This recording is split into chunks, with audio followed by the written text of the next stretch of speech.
안녕하세요. 오늘은 잠언 28장의 말씀을 가지고 악인의 멸망, 의인의 축복 이런 제목으로 함께 은혜를 나누겠습니다. 28장은 의인과 악인의 삶을 대조하고 비교하면서 그 열매와 결과로 주어지는 의인의 축복 그리고 악인의 심판과 멸망을 강조하면서 크게 세 부분으로 우리가 이 말씀을 나눠볼 수가 있습니다. 1절부터 5절은 죄인과 의인 그리고 악인과 의인을 대조하면서 악인은 쫓아오는 자가 없어도 도망하지만 의인은 사자처럼 담대하다. 그래서 그는 두려움 없이 하나님을 신뢰하는 그런 용기 있는 자세를 보여주는 것이 바로 의인의 삶이다. 이렇게 말씀합니다. 또한 양심이라는 것을 이야기하면서 양심은 바로 하나님께서 우리에게 주신 책망이요 사랑의 도구이다. 그러니 내 양심이 괴로운 것은 죄를 짓고 힘든 것은 잘못된 내 인생에서 돌이켜 하나님의 은혜를 만나는 것이다 라고 그렇게 교훈합니다. 그러니 양심의 소리에 그 죄책감에 귀를 기울이고 하나님께 돌아와야 되겠죠. 6절부터 18절은 부자와 가난한 자 그리고 그 부와 가난 속에 있는 삶의 태도에 대해서 우리에게 교훈해 주는데요. 부유하고 가난하다고 해서 반드시 의로운 것은 아니라는 거예요. 부유한 사람이라도 율법을 잘 지키거나 못 지키는 사람이 있고 가난한 사람이라도 정직하거나 의롭지 못하거나 또는 정직한 사람이 있다는 사실. 그러니 오늘 우리의 마음은 부자 가난한 그런 어떤 현실의 문제를 가지고 내 삶의 태도를 정하는 것이 아니라 내가 부자이기 때문에 하나님 앞에 감사함으로 정직하게 살자. 가난하니까 내가 주님 앞에 또는 불평을 가지고 좀 죄를 짓고 살아야 된다.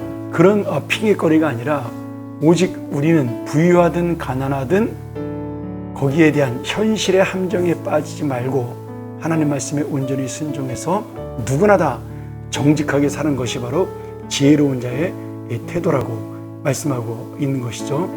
그래서 계속해서 이어지는 19절부터 마지막 결론의 말씀은 그 믿음을 가지고 지혜를 가지고 재물을 어떻게 쓰느냐 그리고 어떻게 성실하게 살아가느냐 내 삶의 우선순위는 무엇이냐 이렇게 우리가 하나님 앞에서의 가장 중요한 삶이 무엇인가를 말씀하며 결론을 맺습니다.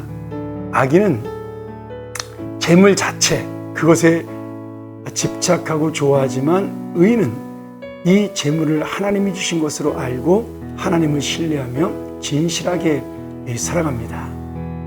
그래서 마지막에 보면 악인이 일어날 때 사람들은 그에게 있어서 두려움을 느끼고 숨어버리고 결국 이 악인은 하나님의 심판으로 멸망하지만 의인이 많아지면 사람들은 기뻐하고 결국 그 의인으로 인하여 악이 줄어든다라는 것이죠.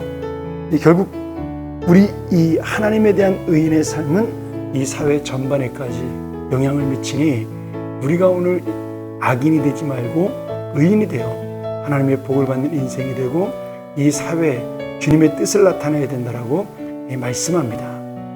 그래서 이 잠언 28장의 마지막 결론은 우리에게 지혜로운 길은 무엇이냐? 하나님의 공의와 성실함을 따르는 진실한 믿음의 삶이다.